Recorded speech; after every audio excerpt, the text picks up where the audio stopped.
every moment of your waking life, your brain is engaged in an extraordinary feat, constructing your reality.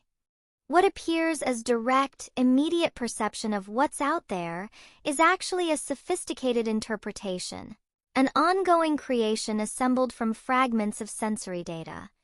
The world you experience is not a simple recording but an active construction, a model your mind builds and maintains to navigate existence effectively.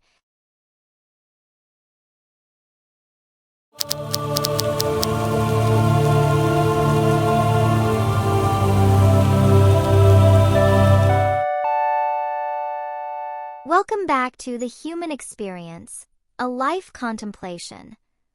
Having explored consciousness as our fundamental awareness and embodiment as our physical existence, we now turn to perception, the process through which we detect and interpret the world. Our senses are not merely passive receivers but active participants in creating our experience, filtering, amplifying, and organizing raw sensory data into meaningful patterns.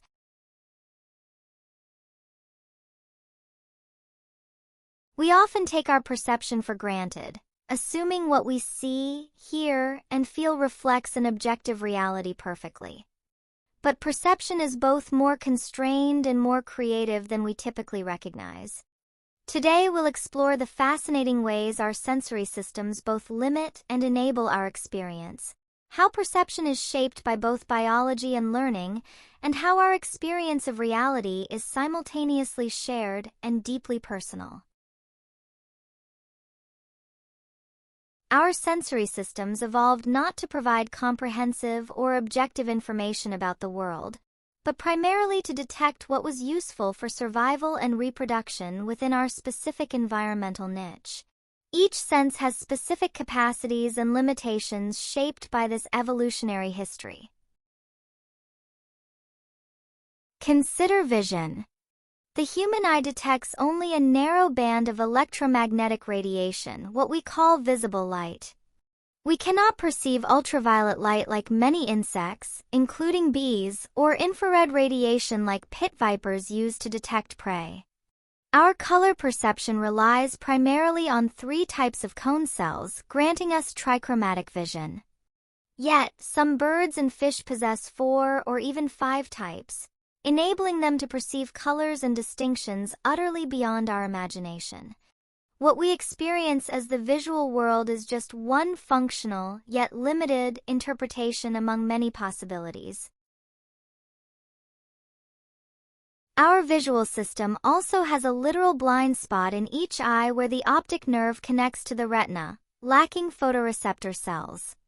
Yet, we don't perceive a hole in our visual field because the brain skillfully fills in the missing information based on the surrounding visual context. This exemplifies a fundamental principle of perception. Our experience is not a direct reflection of raw sensory input, but an active construction that often goes beyond the immediately available data. Similarly, our hearing typically captures sound frequencies only between roughly 20 and 20,000 Hz in young, healthy individuals. Elephants communicate using powerful infrasound waves below our hearing threshold, while bats navigate and hunt using intricate patterns of ultrasound far above it. Our auditory world is but one slice of the potential acoustic environment.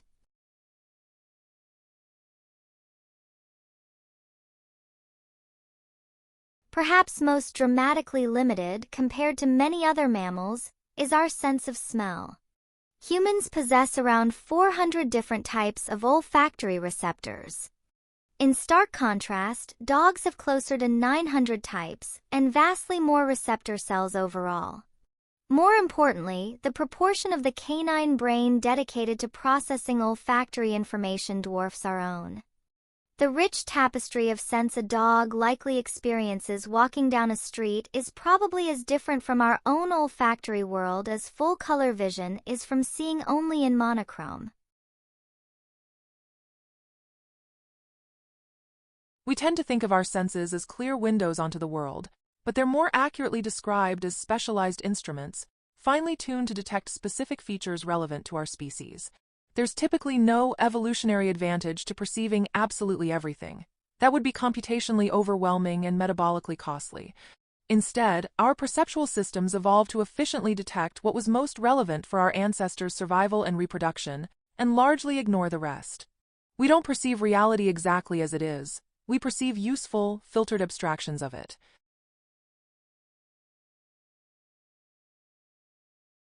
Beyond the inherent physical limitations of our sensory organs, perception is further profoundly shaped by selective attention. Of the millions of bits of sensory information potentially available to us at any given moment, we consciously register only a minuscule fraction. Our perceptual systems continuously prioritize certain streams of information while filtering out the vast remainder, dynamically creating a manageable and coherent experience from an otherwise overwhelming flood of potential input. What we ultimately experience is not the raw sensory data itself, but an interpretation, a working model of reality that our brains actively construct. This constructive process, normally seamless and unconscious, becomes strikingly evident when we examine perceptual illusions, where the brain's interpretations differ from the physical stimulus.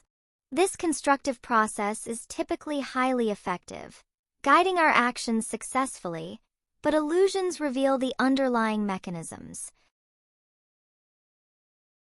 Consider this image, a compelling variation of the famous Knizia triangle. You likely perceive a central triangle shape formed in the space between these three colorful Pac-Man-like circles. Notice how your visual system creates the sides of this central triangle primarily from the precise alignment of the mouths cut out from each circle. While there are faint lines forming a larger triangle in the background, focus on that central shape emerging from the configuration of the circles themselves. It isn't solidly drawn there. Now observe as these familiar shapes move and reconfigure. Your visual system is constantly at work, actively constructing what you see.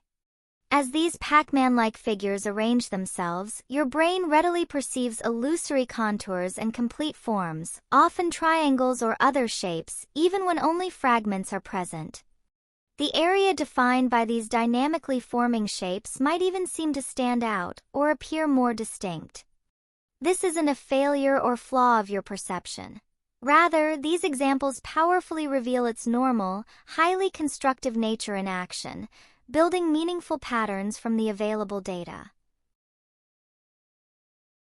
Similarly, your brain continuously fills in your physiological blind spot, creates the perception of smooth motion from rapidly presented sequential static images, the basis of film and animation, and remarkably stabilizes your visual field despite the constant jittery movements your eyes, saccades, are making. What you experience as seamless, stable, continuous perception is actually meticulously constructed from fragmentary, discontinuous, and often ambiguous inputs. Much current neuroscience suggests that perception operates largely through prediction, often referred to as predictive processing or predictive coding. Rather than passively building perceptions purely from the bottom up based on incoming sensory data, your brain is constantly generating predictions or hypotheses about the likely causes of sensory input, based on prior knowledge, context, and past experiences. Incoming sensory input then serves mainly to update and correct these ongoing predictions. This predictive mechanism makes perception remarkably fast, efficient, and robust even with noisy or incomplete data. When you walk through a familiar doorway in your home, your brain automatically predicts the complex pattern of sensory experiences that should follow. The feel of the floor, the view into the next room, the ambient sounds. If unexpectedly the door has been painted a different color, you notice it immediately because this sensory input violates your brain's strong prediction. Conversely, countless details that precisely match your expectations may go entirely unregistered consciously. This is partly why entering a completely new environment often feels particularly vivid and attention-grabbing. Your predictive systems have weaker priors and must work harder, making you more consciously attentive to details as the model updates. Perception thus emerges from a continuous dynamic dialogue between bottom-up processing, raw sensory data flowing inward from the senses, and top-down processing, predictions, expectations, and context flowing down from higher brain regions. What we consciously experience is neither a purely objective registration of the external world nor a completely subjective invention detached from reality, but rather an ongoing, sophisticated negotiation between incoming information and our existing internal models of the world.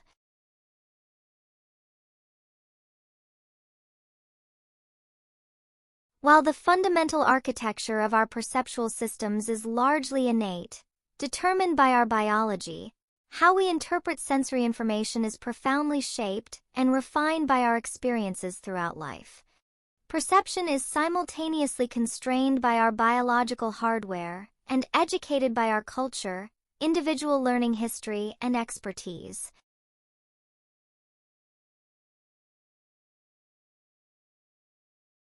Research compellingly shows that people from different cultural backgrounds can, in some contexts, literally perceive differently. For example, when viewing a scene like this, some cultural tendencies might lead an observer to first take in the broader environment. The mountains, the field, the relationships between the deer and their surroundings, as suggested by a wider scan of attention. In contrast, individuals from other cultural backgrounds, such as many typical Western contexts, often direct more analytical attention towards a central object and its specific attributes. Notice here how the focus intensely hones in on the animal, examining its features, while the surrounding context becomes more secondary. These aren't just different interpretive strategies applied after seeing. They reflect subtle but real differences in how sensory information is initially processed and weighted, influencing what is noticed and how the visual field is organized from the outset.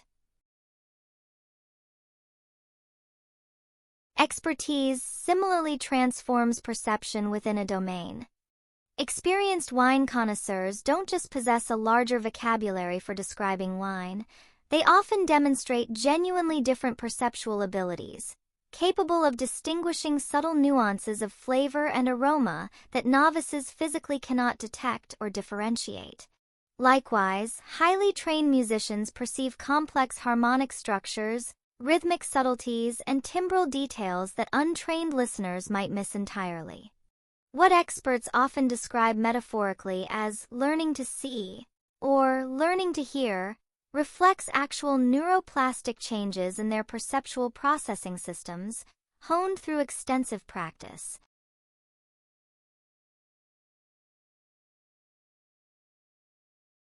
Language acquisition provides perhaps one of the most striking examples of experience profoundly shaping basic perception. Human infants are born with the remarkable ability to distinguish virtually all phonetic contrasts used in any human language. However, typically within the first year of life, this universal perceptual capacity narrows, specializing in discriminating only the sounds that are meaningful in their native linguistic environment.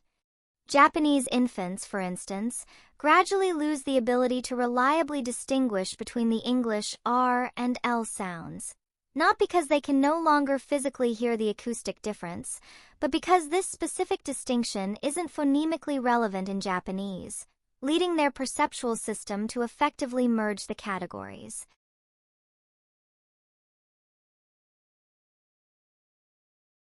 The encouraging news is that while perception becomes specialized through experience, it remains remarkably plastic, capable of adaptation and learning throughout our lifespan. Adults who dedicate themselves to learning new skills, whether it's cooking, painting, bird watching, interpreting medical images, or playing a musical instrument, often develop corresponding new perceptual capacities. What might have initially seemed like an undifferentiated wash of sensory information gradually becomes structured, meaningful, and rich with discernible detail. The world can literally begin to look, sound, or feel different as perceptual expertise develops through focused attention and practice. While we often casually talk about our senses, sight, hearing, touch, taste, smell, as if they operate in completely separate channels, perception in reality involves continuous, intricate integration across these modalities.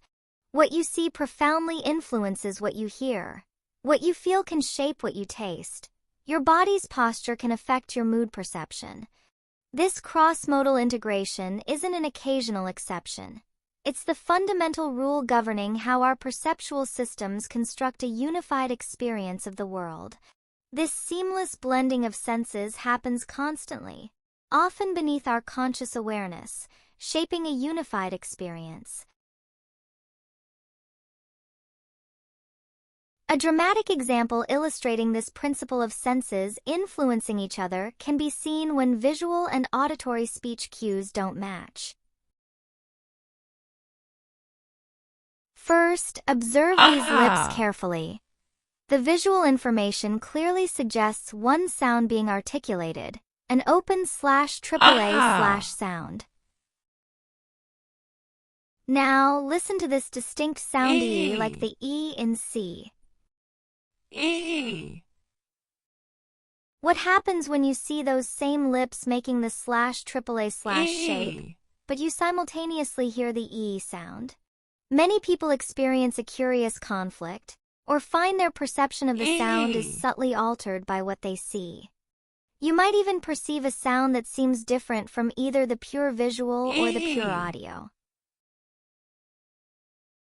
This demonstrates how your visual system directly influences your auditory perception. Your brain actively tries to reconcile these conflicting inputs, showing that perception isn't just a passive reception of separate senses, but an active process of integration, happening in real time.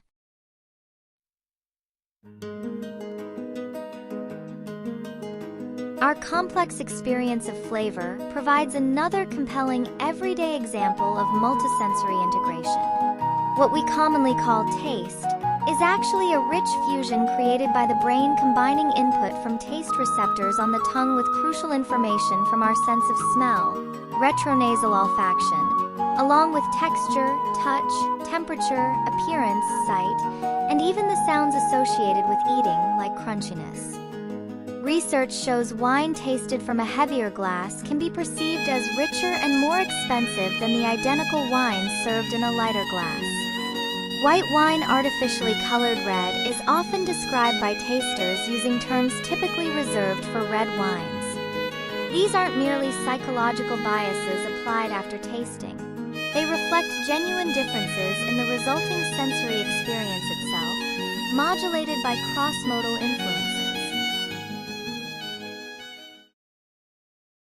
Modern neuroscience has identified numerous brain regions specifically involved in integrating information across different sensory modalities. Rather than processing each sense in isolation and only combining them at a final high-level stage, evidence indicates that multisensory integration is a highly distributed process. As we see here, information from different senses creates a cascade of activity across numerous neural pathways and brain regions. This intricate crosstalk occurs at multiple levels of processing, from surprisingly early sensory cortices all the way up to higher-level association areas. Our brains seem fundamentally wired for this constant, widespread multisensory convergence, creating a rich and unified perceptual world. In some individuals, this inherent cross-modal integration, where senses blend and influence one another, manifests in particularly vivid and consistent forms. This is known as synesthesia, a fascinating neurological trait where stimulation in one sensory or cognitive pathway automatically and involuntarily triggers experiences in a second, unstimulated pathway.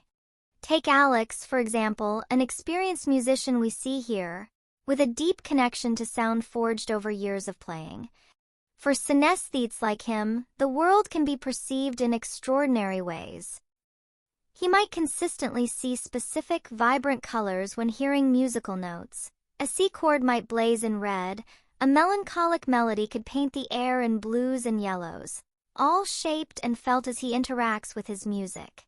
Others with different forms of synesthesia might taste distinct flavors associated with words, perceive numbers as having fixed spatial positions around them, or experience letters as inherently colored. Far from being a disorder, synesthesia, as experienced by individuals like Alex, is now often viewed as an unusual, perhaps exaggerated, yet revealing variant of the normal cross-modal processing and brain connectivity that we all possess to some degree.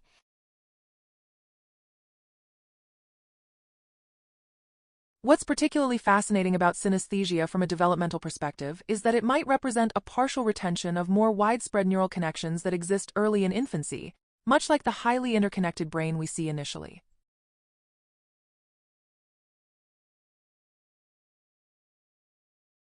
However, these connections are typically pruned back or inhibited as the brain matures and sensory systems become more functionally specialized.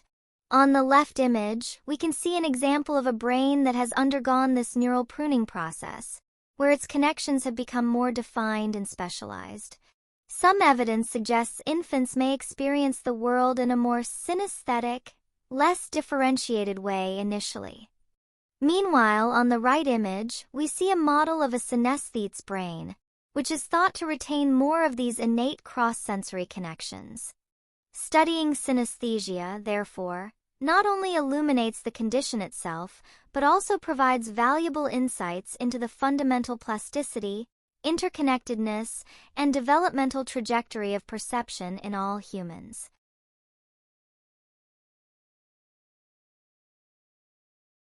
Understanding perception not as passive reception but as an active, predictive, and constructive process, shaped by both biology and experience, carries profound practical implications for how we navigate our daily lives, relate to others, and even structure our world.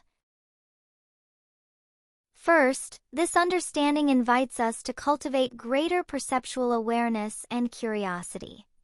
By recognizing that our brains constantly filter information, and that we typically notice only what our predictive systems deem relevant or surprising, we can choose to intentionally broaden our attentional focus. Practices like mindfulness meditation, as we see here, specifically train this capacity to observe our sensory experiences more fully and non-judgmentally, revealing a richness and detail in the present moment that often goes unregistered during habitual autopilot perception. Take, for example, the simple act of eating. When we slow down and truly savor each bite, focusing on the color, the texture, the aroma, and the evolving taste, what was once a routine act becomes a vivid tapestry of sensations. Second, grasping the constructive nature of perception helps explain why different individuals can have genuinely different, yet equally valid, perceptual experiences of the very same objective event or situation.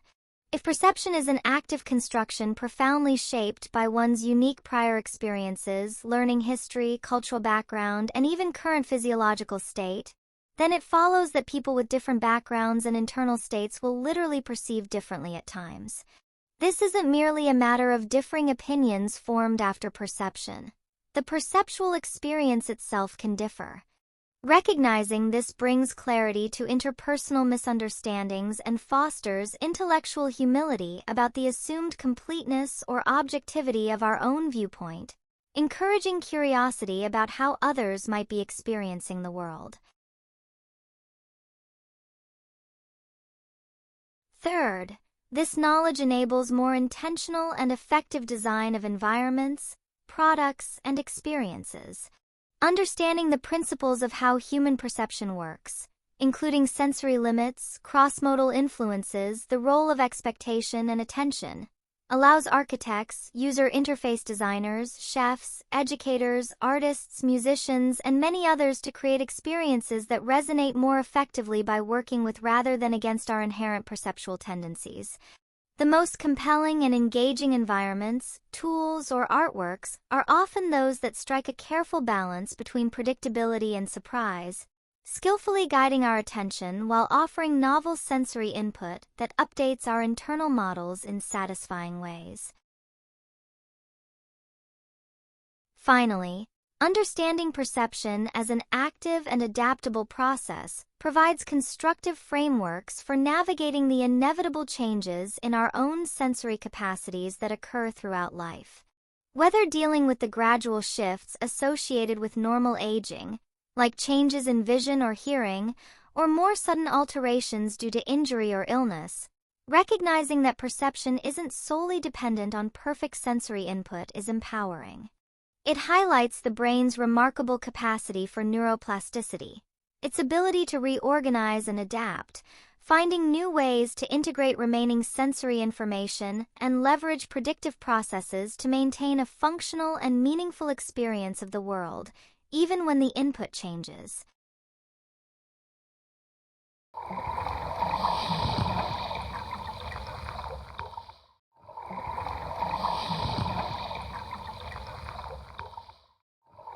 In this episode, we've journeyed through the intricate world of perception, uncovering it not as a passive mirror reflecting external reality, but as an active, creative, and deeply biological process through which we construct our subjective experience of the world.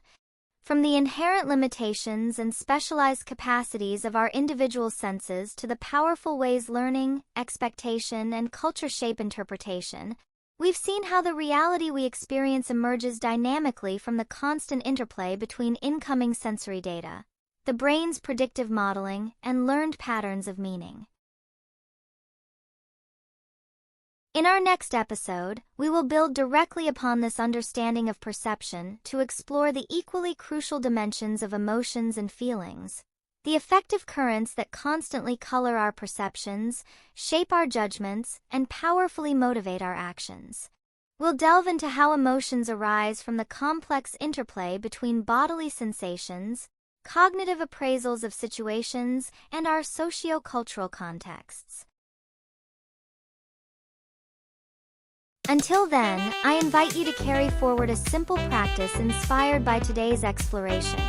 Occasionally throughout your day, deliberately pause and notice the active, constructive nature of your own perception.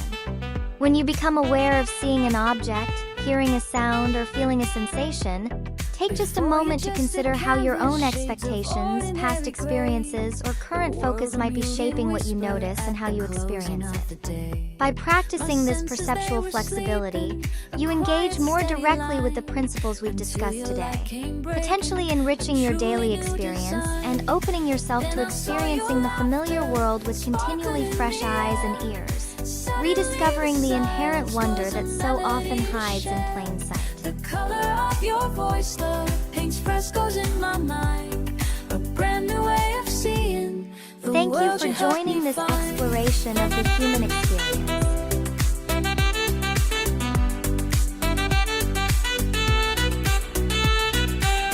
This way your fingers linger, touching everything my skin. Awakens dormant rivers, vibing feelings in. The scent of rain you carry from a walk beneath the trees. Simple small sensation brings my heart to ease. The taste of shared moments, like honey sweet and slow. A universe of feeling, the way our spirits flow. 'Cause then I saw your laughter, sparkling in the air. Suddenly the silence was a melody to share. The color of your voice, love, paints frescoes in my mind. A brand new way of seeing the world you helped me find.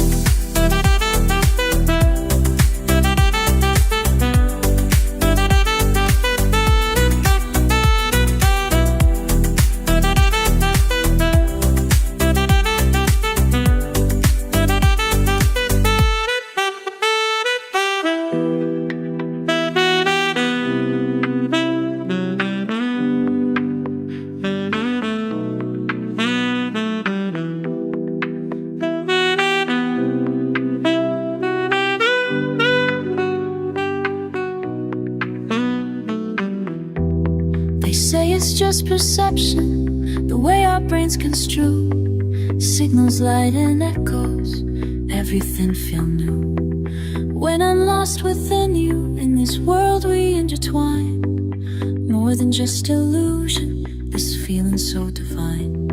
It's every sense aligning, a symphony takes hold, a story in the making, more precious than all gold.